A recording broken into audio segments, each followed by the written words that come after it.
अब वो सब लोग समुद्र के तट पर पहुंच गए और सारे वानर लोग निराश हो रखे हैं। आपस में कह रहे हैं कि अरे अब अवधि अगर बीत गई और हम सीता जी को नहीं ढूंढ पाए तो क्या, इतने दिन बीत गए हैं, अभी तक कोई खबर भी नहीं मिली है, क्या करें कैसे करें। युवराज अंगद जो थे वो कहने लगे कि अरे अगर सीता जी नहीं मिली तो हम तो दोनों तरफ से ही मारे जाएंगे।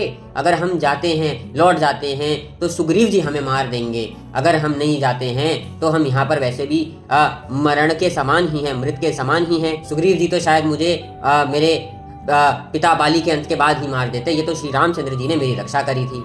परंतु अब क्या होगा कैसे होगा, और उनके नेत्रों में अब जल भर आया है और वो निराश होकर के बैठ गए हैं। सारे वानर वीर जो है उनकी बातें सुन रहे हैं और वो लोग उनसे कहते हैं कि हे युवराज, हम लोग लौटेंगे ही नहीं अगर सीता जी नहीं मिली, हम लोग इसी समुद्र के तट पर अपने प्राण त्याग देंगे। ऐसे में श्री रामचंद्र जी का कार्य पूरा किए बिना हम उनको मुंह नहीं दिखाएंगे। और उनकी बातें, उनकी निराशा देख करके जामवंत जी आते हैं और वो कहने लगे, हे युवराज, आप रामचंद्र जी को महज मनुष्य मत समझिए, वह गौ रक्षा के लिए, इस संसार के कल्याण के लिए अवतरित हुए स्वयं भगवान नारायण ही हैं और उनकी कृपा से ही उनके दर्शन प्राप्त होते हैं। उन्होंने हम लोगों को यहाँ भेजा है, पक्का इसमें कोई ना कोई रहस्य छुपा होगा जिससे अभी हम लोग अनभिज्ञ हैं। भगवान की कृपा है, इतना सुंदर भाग्य है जो हम उनके काम में लग गए हैं।